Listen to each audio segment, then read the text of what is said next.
Hey folks, I just got back from a wild bender. I've done almost nothing but play Team Fortress 2 for the past 3 months, and I'm getting dangerously close to 6,000 hours. People always tell me, dude, what's wrong with you? Why are you doing this? This is a serious problem. And to that I say, keep crying, your hate only makes me worse. That said, I am going to take a break from TF2 for the day, not because I'm sick of it or trying to quit by any means, but you can't run from destiny forever.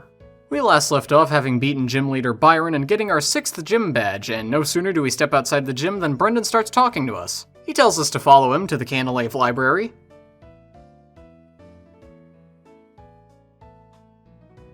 I was too slow.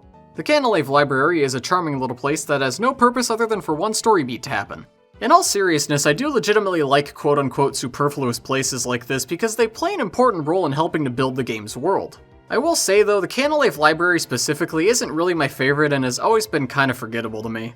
At any rate, we meet up with Dawn and Professor Rowan at the top, and Rowan tasks us to split up and investigate the 3 lakes of Sinnoh that house legendary Mirage Pokemon to help him with his studies of Pokemon evolution.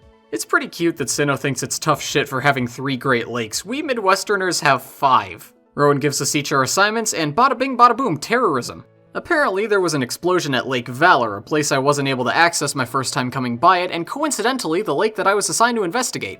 Rowan decides it's still fine to send me off on my own because, man, Lake Verity is just looking really enticing right about now. Man, isn't that so funny? Isn't it so interesting and odd that a kid is going to investigate a disaster zone all by himself? Isn't it so strange that a child is doing dangerous things in this fantasy adventure game about taming magical creatures that's marketed towards children who might want to see themselves doing exciting things in the character they're playing as? Isn't that funny? Aren't I so funny and clever for pointing that out? I bet no one else has made this observation 1,000 fucking times before! Soon enough, we make our way into Lake Valor, which has been completely taken over by Team Galactic, almost like they set off a bomb there or something.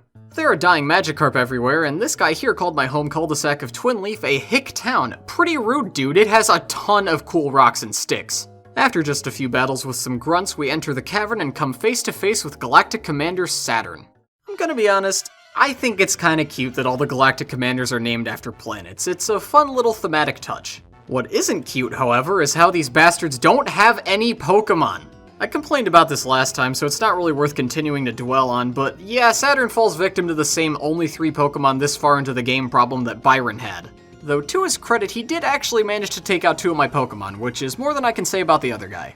Saturn drops a hint about Lake Verity, so where do you think we're going next? But first I make a quick stop at home to see my mom, because it's nice to say hi every couple of years. After reaching the lake, we discover that, surprise surprise, Team Galactic has taken over the lake and is attempting to capture the legendary Pokemon. We battle a few more Galactic Grunts, of course, but interestingly, they're actually fought in double battles here.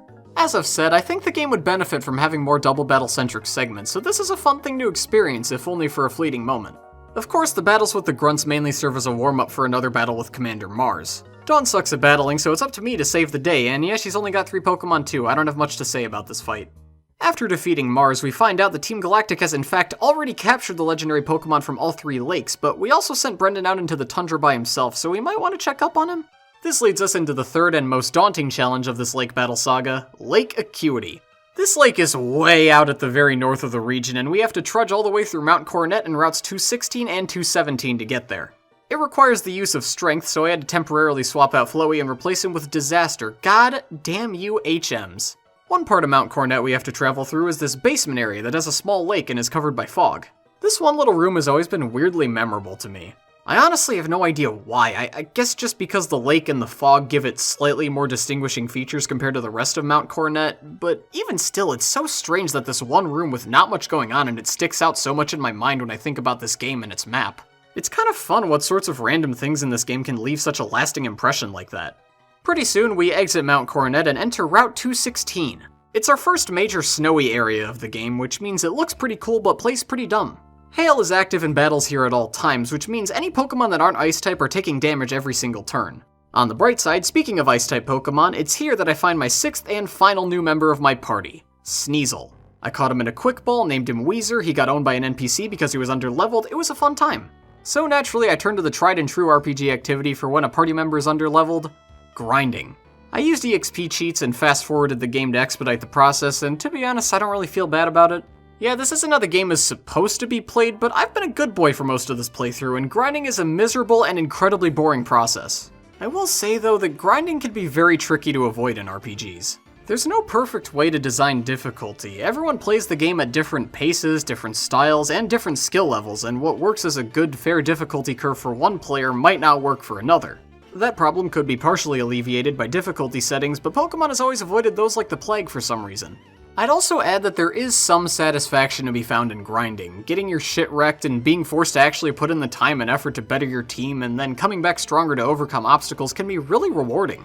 But even still, any feelings of satisfaction you may gain aren't really worth the suffering that it takes to get them, so as long as I have the option to speed up the process, I'm gonna do it. Though for what it's worth, I think the level curve of this game is pretty good overall. I wouldn't really say that it's hard, but it's hard enough that I'm still able to have a fun time with it even as a pretty experienced player. And grinding has been necessary so infrequently in my adventure so far that it's not as big of a problem as it could be. Yes, Johto Games, I am looking at you. Anyway, we continue trudging through Route 216 and make a quick stop at a rest house. I've always liked these sorts of places. They're a helpful utility for longer, more difficult routes as they let you fully heal your Pokemon without using items or having to run all the way back to the Pokemon Center. At the same time, you can't access your PC or buy items or anything like that, so you're still outside the comfort of civilization. Basically, I like them because they provide small moments of peace without disrupting the pacing or the atmosphere of whatever location you're exploring. Soon enough, we move out of Route 216 and into Route 217, where we have a quick little chat with Gym Leader Maylene. She tells us she's hiking through a blizzard in bare feet and gym clothes, so it's probably the last time I'll ever talk to her. This is a nice moment because it's completely superfluous. It's not plot relevant, it doesn't tell you to do anything, it's just a brief encounter with a character from earlier in the game, which I think helps to make the character seem more human and develop the world in a tiny way. One thing that's always struck me as kinda odd though is how this whole segment is split into two routes, 216 and 217. It seems completely pointless. They're perfectly contiguous with each other and they're near identical thematically. Something I notice is that when you enter Route 217, the snowfall visual effect changes to be much more intense, so it's possible that they had to make them two separate routes in order to have different weather effects. But that only applies in this particular instance. Pokemon games split up routes a lot, even when there doesn't seem to be any reason for it. The most notable example that comes to mind is the water route from last time that was split into 3 parts when it could have very easily just been 1. It's not an issue that affects gameplay or anything, I just always thought it was kinda weird. Anyway, Route 217, it's a lot like your average Wisconsin in January. There's snow everywhere and I wanna die. This entire route is covered in deep snow that takes ages to walk through, and there are a few small patches of tiles that slow you down even more.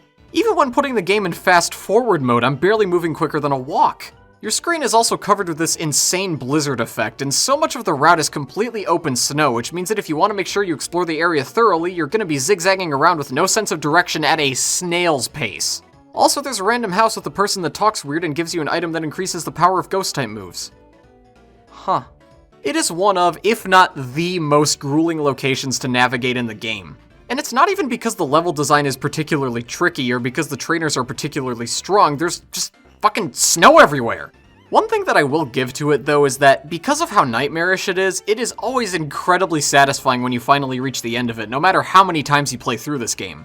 And it's just a really unique area in terms of both theming and design. There's really nothing else like it in the region. I guess overall, and this might totally just be my nostalgia talking, even though it is kinda dumb and bullshit, it doesn't piss me off that much, and it does have that bit of morbid charm that comes with difficult and annoying levels in a lot of other games. Also, I found the HM for Rock Climb here, definitely one of the weirder HMs to find in this game with it just being in the middle of nowhere, but hey, I got it. Anyway, we eventually reach the Acuity Lakefront where we find Brendan still alive and well. Evidently, he was just standing there waiting for me the whole time, as when he leaves, he says, "Team Galactic, I'm coming for you," implying that he's only just now going to confront them. And he has the nerve to call me slow. Importantly though, he correctly points out that I need the gym badge from the next city to be able to use Rock Climb and scale the hill that leads to Lake Acuity. And so with that, we have our next objective to complete while he's fighting Team Galactic, and we finally enter Snow Point City. I like this place, it's got a very calming atmosphere and aesthetics. One dumb thing about it though is that it still has those special snow tiles that slow you down in a couple places. They're not a huge problem for navigating overall, but there's still a small annoyance that I think was pretty unnecessary considering we're in a town and not a route. In a bit of good news, we've reached another Pokemon Center, which means Flowey finally gets to rejoin the team. Good thing we're in an area full of Ice-type Pokemon that can one-shot him. This city is also home to one of the most notorious criminals in Pokemon history. See, this conniving scoundrel right here offers to trade you a Haunter for a Medicham. Seems like an okay enough offer, neither of those Pokemon are super valuable, but then you realize, Haunter evolves into Gengar after being traded. So hey, that's actually a pretty sweet deal, a good way to fill out your Pokedex or even get a cool new party member if you don't have any friends to trade with or you're playing on an emulator like some sort of literal scum. But then, in one of the most brazen and depraved acts of cruelty ever committed, the Haunter that the NPC trades you has an Everstone, an item which prevents the Pokemon holding it from evolving. So not only have you lost a Medicham for nothing, you've lost your dignity. And she has the nerve to laugh in your face about it afterwards. Mindy, you treacherous swindler! If Sinnoh had a police force, you'd be done for. Beyond that, this town has a place where you can trade this guy shards for teaching your Pokemon certain moves. None of the ones offered here really caught my eye, but there was this guy who says bone density is a very trendy thing to say, and you know, I've gotta hand it to him, I have been hearing that a lot recently. I better start drinking more milk. There's also this big old temple here, but I can't enter because apparently I'm not one of the chosen ones, so it's off to the gym. The gym in this town, fittingly enough, is an ice-type gym. You have to slide around on the ice and get enough momentum to break the snowballs in order to get through. In my opinion, it's definitely one of the better gym puzzles in this game, if not the best, as it does require you to actually use your brain in order to beat it. And I recall it actually gave me a pretty hard time when I first played this game as a kid. As far as the battles though, they didn't give me too much trouble. Meta Knight was able to sweep pretty much everyone. Anyone else noticing a pattern of me being able to wreck a gym with just one Pokemon because everyone uses a single type? Anyway, the gym leader here is Candace. As in Candace stick in your mouth. Like most of the trainers in this gym, she didn't put up too much of a fight, except for her Frostlass, because it kept spamming double team and Meta Knight was weak to Shadow Ball, which forced me to send in Weezer to finish the job. After taking out the Frostlass, I cleaned up the rest of her team and received the Icicle Badge and the TM for Avalanche. Something I've realized throughout this game is that even though I think gym leaders giving you TMs is a fun thing to include, the ones that they give you are always pretty mediocre and not really stuff I would actually consider putting on my team. They're not really bad, and in fact some of them are quite good, Shadow Claw from Fantina and Flash Cannon from Byron for example, but half the time they don't really feel like fun bonus rewards, it's just, welp, here's Stealth Rock. At any rate, having the gym badge finally allows us to use the HM Rock Climb so I can finally meet up with our rival at Lake Acuity. So I condemn Gibby to Everlasting Torment, climb up the hill, enter the lake, and my rival lost to the Galactic Commander. You've got to be fucking joking. Yep, our good old pal Brendan somehow managed to lose a battle against Jupiter, which, that just doesn't make any sense. These Galactic Commanders are a joke, and he's got a strong, well-rounded team. Even thematically, even if he's not quite as strong as me, the main character, he's clearly been built up to be a fairly strong trainer by this point in the story. So having this happen randomly is just weird. It's not like it was really necessary in the story. It's not like Jupiter is or is ever even made out to be a particularly fearsome opponent, so I kinda doubt it was meant to hype up battling her or something. I guess you might say it's for the rival's story arc of trying to become the best or something like that, but it's not like he's been insanely cocky about it up to this point.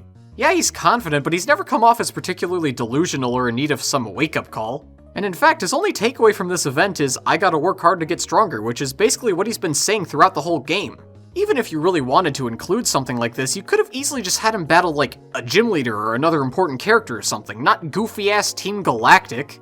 The only thing that happens here anyways is she laughs in his face, which he honestly deserves for losing to someone who presumably just has 3 mid-tier unevolved Pokemon, and then leaves. He could have won the battle against her and everything would be the exact same. I don't even get to battle her to avenge him, she just leaves. I guess it makes sense because it doesn't really matter whether you beat her or not, they're still gonna take the legendary Pokemon, but now come to think of it, all of those commander battles were pointless. What the hell is this story arc? Actually, I take that back because it would have been pretty boring and contrived to skip those encounters and just have Team Galactic suddenly in possession of the legendary Pokemon with no build-up, and you need to make sure you have semi-frequent contact with them throughout the story to see what they're up to, but main idea, the rival losing to Jupiter is just dumb. If it sounds like I'm making overly harsh nitpicks for no reason, well, I am, but I think it's still worth discussing and critiquing the decisions made with the story rather than just writing it off as, well, it's Pokemon, nothing matters, lol. Anyway, I should probably note that after crushing all of our rivals' hopes and dreams, Jupiter feels the need to tell us, hey, definitely don't come to our headquarters in Veilstone City, there's definitely nothing important going on there. And so, of course, after exploring the lake for a bit, we set our sights on the next location to take on in the next part of our adventure.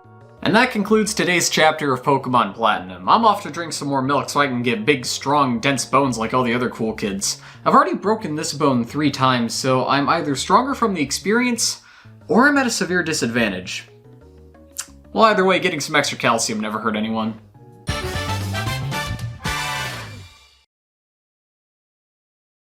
I feel so strong.